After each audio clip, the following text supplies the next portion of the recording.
Diz assim a palavra de Deus: Tiago, servo de Deus e do Senhor Jesus Cristo, às 12 tribos que se encontram na dispersão.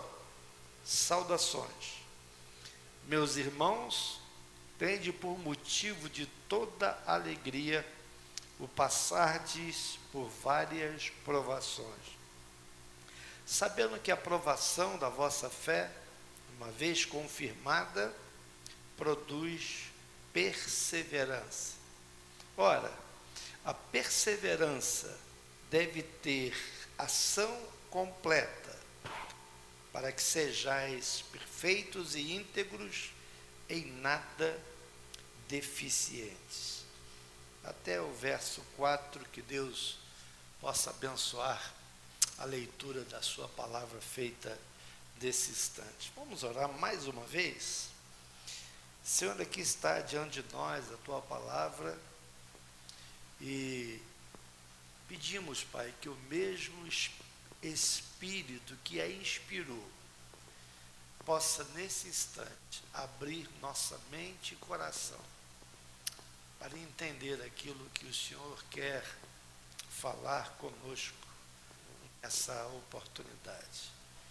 Assim oramos, pedimos também que tu possa nos usar como instrumento nas tuas mãos para falar a cada coração aqui. Pela fé já te agradecemos e oramos no nome de Jesus. Amém. Eu não sei quantos de vocês já teve um pensamento, né? Tipo assim, ó, puxa, eu sou crente, eu frequento a igreja desde pequenininho, né? Fui criado dentro da igreja, mas eu tenho passado por muitas dificuldades, né? Eu já tentei vestibular, não deu certo. Eu tentei um emprego assim, também não deu certo. E aí eu conheço umas pessoas que nem crentes são, elas são assim, totalmente descomprometidas com as coisas de Deus, e no entanto, elas têm conseguido coisas que eu, como crente, não tenho conseguido. E eu não sei se você já pensou assim, né? Não quero te intimidar, mandando você levantar, se isso já passou pela sua cabeça.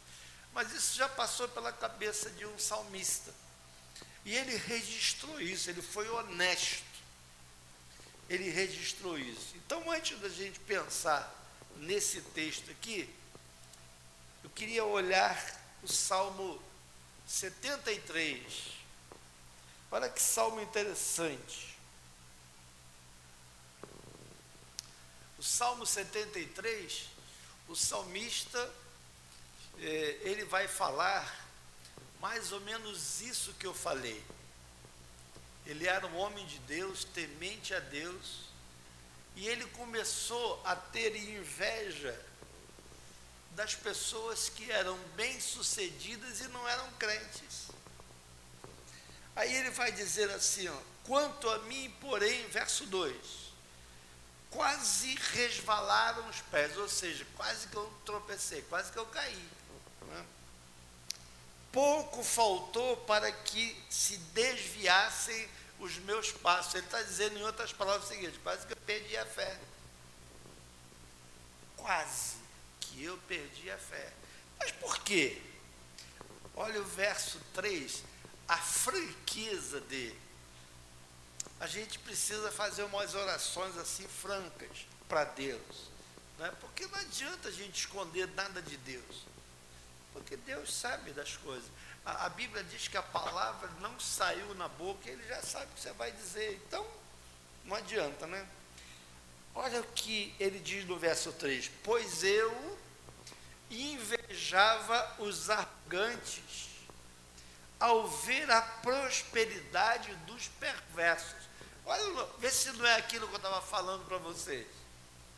Ele, um homem de Deus, temente a Deus, e ele está está preocupado com a prosperidade dos perversos, porque o pessoal que não tinha compromisso com Deus estava prosperando, estava ganhando dinheiro, estava passando na faculdade, estava comprando um carro novo, uma moto nova, uma bicicleta nova, estava comprando um iPhone 13. E eu que sou servo de Deus, estou aqui com... Né? O salmista diz isso claramente. Aí ele vai falando, para eles não há preocupações, o seu corpo é sadio e nédio. Até o salmista diz assim, eles não ficam nem doentes, Senhor. A gente fica doente, pega gripe, pega Covid, pega um monte de coisa, e eles nem doentes ficam, não é? Os olhos deles saltam-lhes da gordura do coração, brota-lhe fantasia, ou seja, os caras chegam a ser gordinhos, porque só comia lagosta, não é? Assim, aquela comida da melhor qualidade, enquanto eu estou comendo feijãozinho com arroz e um bifinho, né? E ele está preocupado com isso, né? E ele diz, olha, esses camaradas, verso 9 aí, contra os céus, eles desandam a boca, falam mal de ti. Isso ainda abençoa esses caras. Eu não vou continuar, depois do dever de casa, é você continuar lendo esse salmo em casa, tá certo? Para ver que o salmista aqui, ele está preocupado. Por quê? Porque essa pode ser uma preocupação sua também. Isso pode acontecer com a gente, né? Você está servindo a Deus, é um homem de Deus, é uma mulher de Deus, ou é um jovem de Deus, e as coisas não estão dando certo, aí você fica, Deus, só esqueceu de mim. E aí? Como é que fica essa situação? E aí, agora, voltando para Tiago, né? Agora vamos voltar lá para o Tiago, capítulo 1. Eu queria falar exatamente como as dificuldades, as provações da nossa vida podem ser transformadas em triunfos. Não é? E quando você começa então a ler esse pequeno texto que nós lemos de Tiago, não é? A gente vai ver aqui que Tiago está falando de um povo escolhido de Deus, que era o povo de Israel. Quando ele fala que as 12 tribos, não é? Refere-se aos judeus cristãos, que possivelmente haviam se convertido lá no dia de Pentecostes, não é? Com aquela pregação de Pedro, e depois a Bíblia diz que eles foram dispersos depois do martírio de Estevão. Já começa aí, ó. Estevão morre apedrejado, de uma maneira terrível. Aí você fica pensando, pode, um homem de Deus como Estevão, um diácono da igreja, aí tem umas más línguas, sempre que eu falo sobre o Estevão, eu lembro disso. Deve ter tido umas más línguas na igreja de Jerusalém que falaram assim, o Estevão devia estar com alguma coisinha errada aí, alguma coisa, né, fora do correto aí, porque olha como é que Deus deixou ele morrer. Isso aí ele estava em pecado, não é possível morrer desse jeito apedrejado. Não, Estevão fez alguma coisa errada, e ele tinha feito alguma coisa errada. Sabe por que ele foi apedrejado? Porque ele estava falando de Jesus, ele estava anunciando a Jesus, estava falando que Jesus era o Filho de Deus, o Messias, o Salvador, e ele foi apedrejado. As pessoas, enquanto ele falava de Jesus, as pessoas rangiam os dentes por causa da pregação de Jesus. É por isso que apedrejaram ele. Ele não roubou, não matou, não fez nada de errado, né?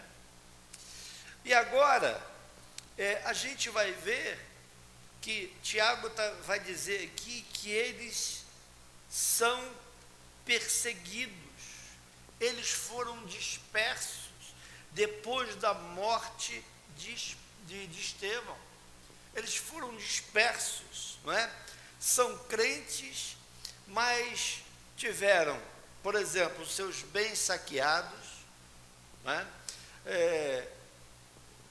Muitos deles perderam os seus bens e por causa disso se tornaram pobres, né? Se você pegar Tiago, capítulo 5, de 1 a 6, Tiago vai falar que esse pessoal estava sendo oprimido pelos ricos, quem tinha dinheiro estava oprimindo a esse pessoal que era crente. Depois, Tiago vai falar naquele versículo muito conhecido da gente: se alguém enfermo, chama os presbíteros para que eles orem, unja com óleo, a oração da fé salvará o enterro. O enfermo, eu falei do enterro? Não, do enfermo, né? E aí, Tiago vai falar aqui que eles também ficam doentes. Eu não sei se vocês já ouviram falar de alguns pregadores, né, na televisão, na internet, dizendo assim: se você aceitar a Jesus, esse é o evangelho que eu chamo o evangelho tabajara. Ou seja, se você aceitar a Jesus, acabaram-se todos os seus problemas. Vocês lembram disso? Não é? Acabaram-se os seus problemas. Você não vai ficar mais desempregado, você não fica doente, tudo que você fizer vai dar certo. E essa é uma teologia chamada teologia da prosperidade, né? Você vai estar sempre por cima, você vai ser o cara, né? Mas a Bíblia diz que o crente, e Tiago fala isso lá no 5,14, que crente fica doente, e que quando o crente fica doente, tem que chamar o presbítero para lá orar, e a oração da fé vai levantar o enfermo, né? A gente percebe, lá em Tiago 5,13 também, vai dizer que crente sofre, passa dificuldade. Na realidade, a vida cristã, como algumas pessoas erradamente pensam, não é uma redoma de vidro, não é? Aonde você fica ali dentro, né? Tipo uma estufa espiritual, e nada acontece com você. Isso não é verdade. Isso não é verdade, não é? Nós estamos vivendo uma verdadeira guerra. Jesus disse assim: olha, no mundo vocês terão aflições. As lutas virão, dificuldades virão. E às vezes você que é novo na fé, você que é um jovem, uma jovem ainda novinho, aí você ouve um negócio desse e diz: deve ter alguma coisa errada comigo, né? Por que eu já fiz vários vestibulares, tentei vários empregos, não consigo arranjar um príncipe ou uma princesa, todo mundo aí está conseguindo, eu não consigo, né? Tem uma coisa errada comigo. E aí eu queria falar com você o seguinte: não tem nada errado com você. Porque o Evangelho não nos blinda, não é, das dificuldades.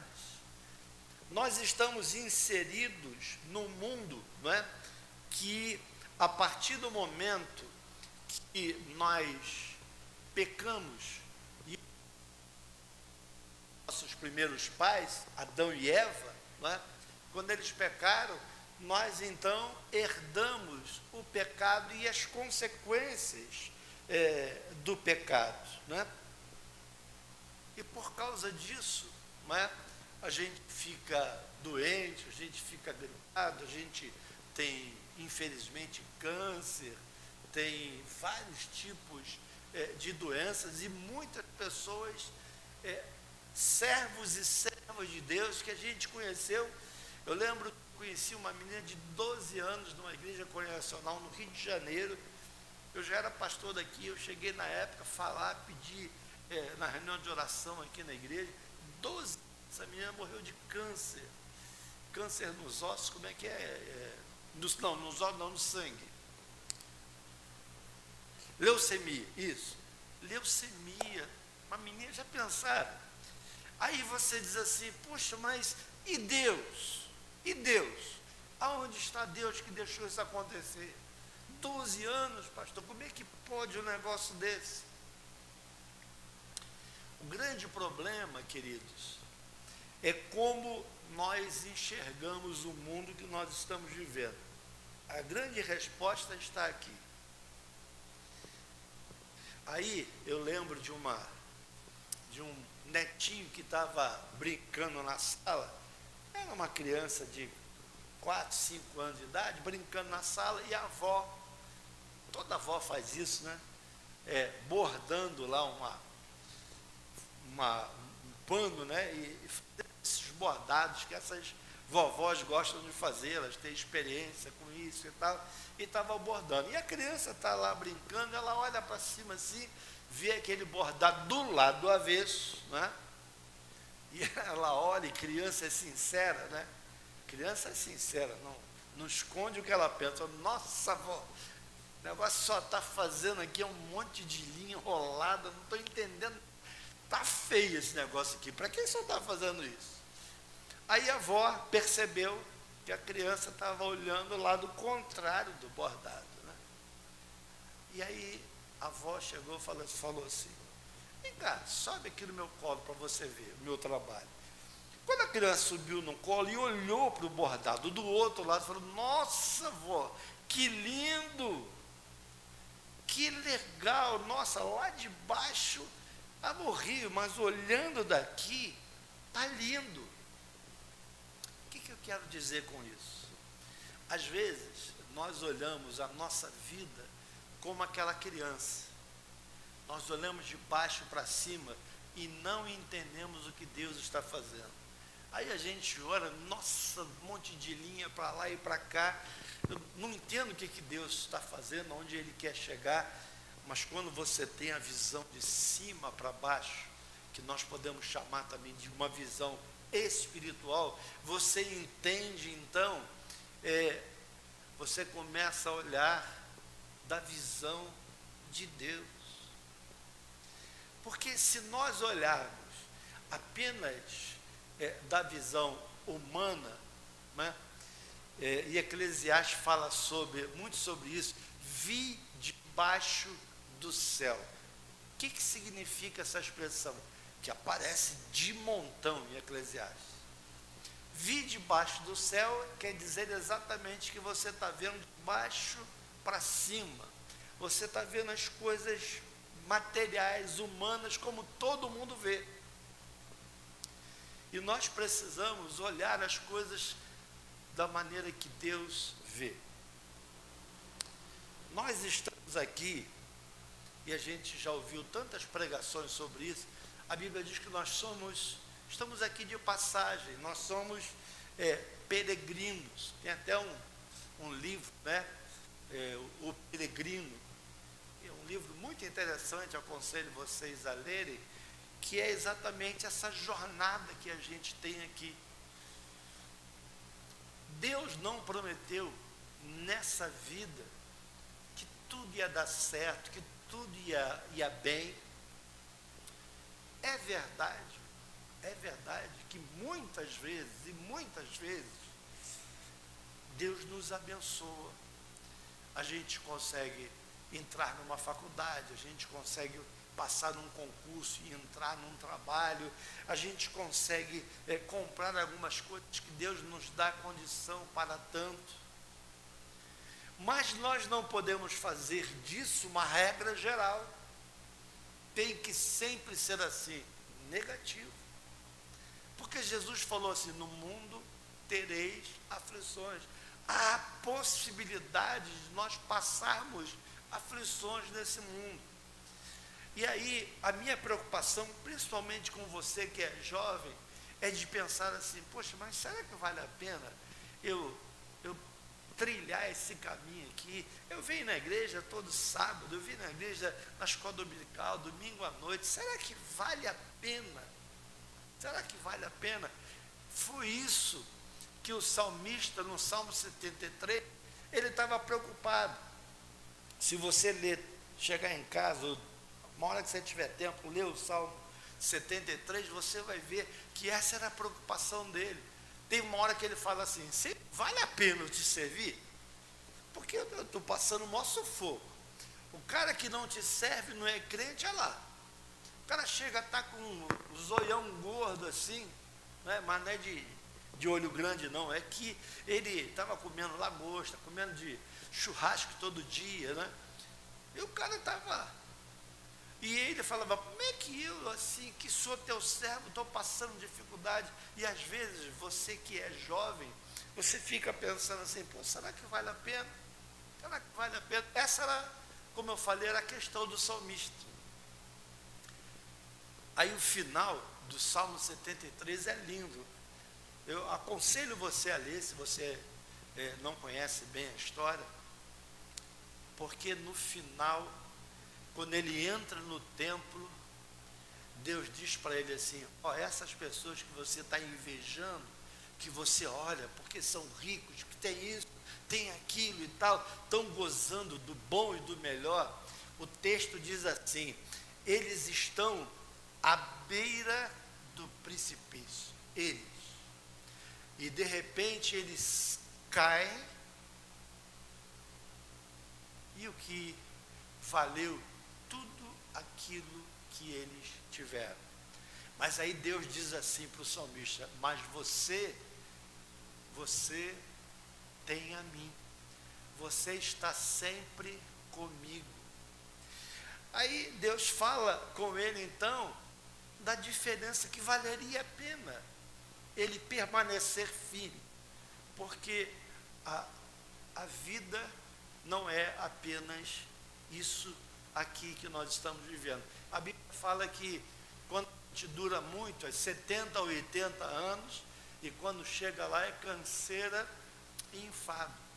Mas há muitas pessoas trocando uma eternidade por apenas alguns anos. E aí, eu estava pensando aqui, não é? Quando eu escolhi esse texto aqui, de que Deus tem um propósito, inclusive, nessas dificuldades pelas quais nós passamos.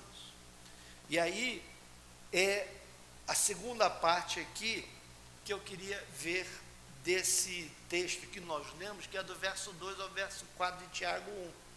As provações são compatíveis com a fé cristã.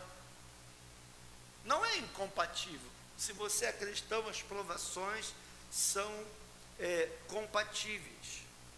Por que um crente passa privações? Por que sofre prejuízo? Por que fica doente? Por que são injustiçados? Por que sofrem? E aí Tiago vai dizer, vai fazer uma advertência, né? Que nós precisamos esperar essas provações. João 16:33, aquele texto que eu falei ainda há pouco, diz assim, ó, no mundo tereis aflições. O próprio Jesus falou isso. E o apóstolo Paulo, em Atos 14:22, olha o que ele vai dizer, que coisa interessante, para eu e você pensarmos aqui, e eu já estou terminando, tá? Ele diz assim, através de muitas tribulações, nos importa entrar no reino de Deus. Atos 14:22. E aí, uma outra coisa que Paulo vai dizer, que está lá em 2 Timóteo 3:12, é que todo aquele que quiser viver piedosamente, será perseguido. Quando alguém pega no seu pé, quando alguém persegue você na escola, principalmente vocês que estudam, são perseguidos, né? Pelo fato de serem crentes, serem servos de Deus, de não fazerem as coisas que os outros colegas de faculdade, de colégio fazem. Eu já passei por essa fase há muito tempo atrás, né? Eu acho que hoje é pior do que a época que eu passei, porque hoje coisa assim é escancarada, é descarada, não é? E se você não anda naquele caminho, você é um bobo, é um retrógrado, né? É uma pessoa quadrada, né? Porque você confia nas promessas da palavra de Deus.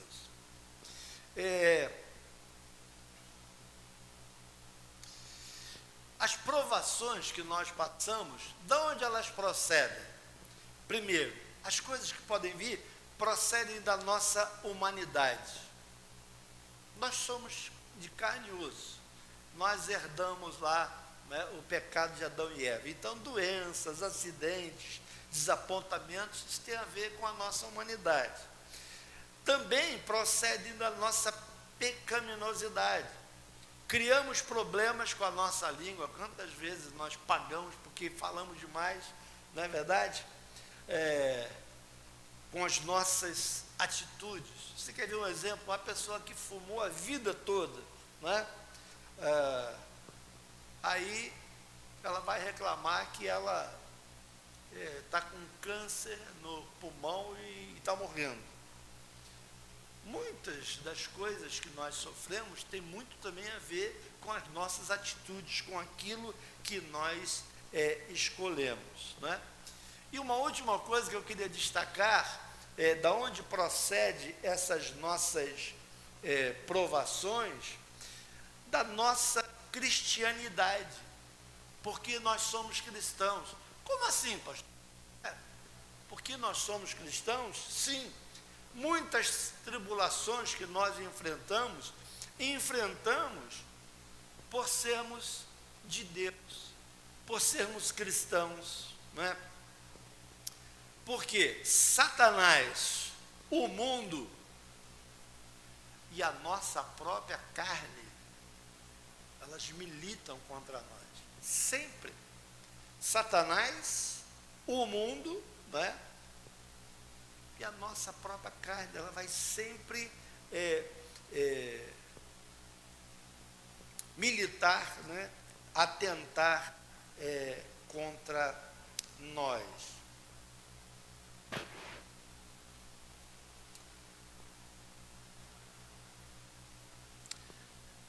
Algumas provas que nós passamos são fáceis, outras são difíceis. Lembram de Jesus no Getsemane? Quando ele suou sangue? Você pensa que foi uma provação fácil, né? Se Jesus passou provações, né? Se Jesus foi tentado, nós não somos melhores do que Jesus para não sermos tentados e não passarmos provações. E às vezes tem situações como essa de Jesus, que às vezes você fica sozinho ali, uma situação que você está sozinho, enfrentando uma situação. Mas eu quero lembrar você que você não está exatamente, totalmente sozinho. Mas o Senhor que prometeu que estaria para sempre conosco, Ele está conosco ali. Uma outra coisa que eu estou terminando, as provações, e essa é uma notícia boa, as provações, elas são passageiras, elas não duram uma vida inteira. Uma das coisas que eu falo quando alguém perde alguém da família, um esposo, a esposa, um pai, uma mãe, um filho, aquele momento do luto é uma dor quase que insuportável. A perda, a separação. Quem já passou por isso sabe como é que é. Mas sabe qual é a boa notícia? É que essa dor passa. E graças a Deus, porque ela passa. Você já pensou se a gente sentisse aquela dor daquele momento da morte para o resto da vida? Misericórdia, quem aguenta? Né? As provações, elas são passageiras, né? Não sei quem já andou de avião e teve o privilégio de pegar uma turbulência. Misericórdia. Eu peguei uma turbulência uma vez vindo do Rio para Ribeirão Preto. Foi uma das piores que eu peguei, era aquele aviãozinho da Azul, aquele pequeno que acho que cabe aí só 60 passageiros, e aquele de 4 hélices assim, bem pequenininho, né? Hein? Não é um teco-teco, é um aviãozinho, né, de passageiro e tal, mas não é um Boeing, né, um avião de turbina, de jato, não, é de hélice. E aí a gente pegou um tal, e o avião fazia exatamente assim. Aí tinha uma pessoa lendo um livro assim na minha frente, com aquela luzinha acesa, eu estou olhando para ele, o cara fechou o livro, apagou a luz e, né, nessa hora não tem nem... E caiu. Ah, foi lá? Então deixa para lá. Nessa hora não tem, isso eu garanto para vocês, nessa hora não tem ateu. Não tem ateu que resista, né? Agora, sabe uma coisa boa da turbulência? Ô, pastor, existe coisa boa na turbulência? Sim, quando ela passa. Você já pensou fazer uma viagem daqui para o Rio de Janeiro, turbulência até lá, 1 hora de viagem, 1 hora de turbulência, quando você vai botar tudo para fora, né? Vai botar tudo para fora. Mas o interessante é que a turbulência ela é um trecho. Normalmente os aviões eles contornam aquelas nuvens carregadas, eles contornam, né? Às vezes pegam um pedacinho, mas às vezes eles contornam, e aí daqui a pouco passa. Aí o avião vai, posa, você diz, oh, glória a Deus, né? Passou. Bom que passou, né? Então as provações são passageiras. Deixa eu dizer uma coisa para você. O que a Bíblia diz? Que nenhuma provação vem acima daquilo que você possa suportar. Olha que benção, verdade? Nunca vai ser acima. Por último, já falei por último 3 vezes, mas agora é por último mesmo, né? As provações, elas são pedagógicas, ou seja, elas vão nos ensinar alguma coisa. Nas provações da vida, a nossa fé, a minha fé, a tua fé, elas são testadas para mostrar se você realmente é crente. Porque sabe por quê? A gente podia chamar a provação, pegar aquela parábola das sementes que Jesus contou, daquela que cai do caminho e daquela que cai no rasinho, né? E vem os pássaros e comem, né? Ou alguém pisa lá. Não tem raiz. Qualquer dificuldade, as provações, elas fazem como... Você sabe por que um carvalho, que é o meu sobrenome, né? Por isso que eu sou forte assim, o carvalho, você não consegue abraçar o caule de um carvalho. E aí eu fui ver, tem uma história, por que essas árvores são tão fortes assim? Sabe por quê? Com o tempo, elas foram se enrijecendo para resistir ao vento.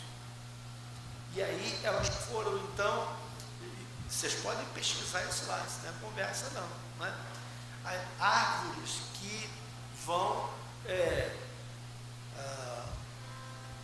ficando fortes por causa da resistência ao vento. Veja se isso não é uma boa ilustração para nós. As provações da nossa fé mostram a nossa genuidade. Genuinidade, né? Genuinidade, de genuíno, de uma fé genuína, não é? As provações da nossa fé trabalham por nós e não contra nós. Paulo diz que as nossas provações vão produzir perseverança. O que isso quer dizer? Você passa uma provação, 2 provações, 3 provações, e Deus vai te livrando. Aí quando vem a 4ª, normalmente você pensa assim, a Bíblia diz que Deus não mudou. Ele é o mesmo ontem, hoje e eternamente. Olha, se eu passei a 1ª, 2ª, 3ª e 4ª, por que Ele não vai estar comigo na 5ª, na 6ª, na 10ª? As provações, elas servem para produzir perseverança. E a perseverança, ela nos leva à maturidade. A maturidade. Ou seja, o crente maduro, né? Ele não desanima por causa das tribulações. Ele sabe que o Senhor cuida dele e que em nenhum momento Deus vai nos abandonar. E para concluir, eu nem vou dizer por último, para concluir, né? As provações visam a glória de Deus. Como assim, pastor? Lembra do cego de nascença? Quando Jesus foi curar ele, o que Jesus falou? Jesus disse que aquele cego nasceu para que nele se manifestasse o quê? A glória de Deus. Mais um exemplo, para a gente terminar. De Lázaro, né? As irmãs de Lázaro chamam Jesus. Ah, Senhor, se o Senhor tivesse aqui, Lázaro não teria morrido. Olha o que Jesus diz. Essa enfermidade não é para a morte, mas para a glória de Deus. E foi verdade, quando Jesus chegou lá, ressuscitou a Lázaro, e todo mundo ficou, oh, Jesus. E por último, agora é o último mesmo, vou até fechar aqui. Por último, Jó disse o seguinte: Senhor, eu te conhecia só de ouvir, mas agora os meus olhos te veem. O que Jó quer dizer com isso? Gente, Jó foi um dos homens de Deus, homens crentes que mais sofreram nessa vida. E depois de tudo, eu queria que você prestasse bem atenção nesse fechamento aqui. Se você não prestou atenção nas outras coisas, eu sei que prestou, tá? Mas isso aqui é muito importante. Para fechar aqui. Depois de tudo que Jó passou, ele vai dizer assim: Senhor, eu te conhecia só de ouvir, mas agora, por quê? Agora quando? Depois que eu passei por tudo isso que eu passei, os meus olhos te veem. Jó glorificou a Deus por tudo aquilo que ele passou. E Deus, a Bíblia diz que Deus então multiplicou 2 vezes mais aquilo que ele tinha. Então, querido, você que é jovem, né, está começando a sua carreira cristã, não se iludam com aqueles que disseram para você assim: ó, você é crente, você não fica doente, você não fica desempregado, dá tudo certo, você não vai ter problema. Isso não é verdade. O próprio Jesus disse: olha, presta atenção, no mundo tereis aflições, mas tenham bom, tenham bom. E não esqueçam que as aflições vão fazer com que nós nos fortaleçamos. De tanto a gente passar por lutas, nós vamos aprendendo que é lá. E é interessante, né? Que Deus nunca livrou ninguém da prova. Ele sempre livrou na prova. Foi assim com Daniel na cova, foi assim com Sadraque, Mesaque e Abednego lá na fornalha, né? Deus não evitou deles irem, mas quando eles estavam lá dentro, Deus cuidou deles. Tenha certeza de que você está no caminho certo, de que, ainda que as lutas e aflições venham, estejam firmes, porque vocês estão caminhando para algo que Paulo diz que nem olho viu, nem ouvido ouviu, aquilo que está sendo preparado para aqueles que esperam nele. Vamos orar.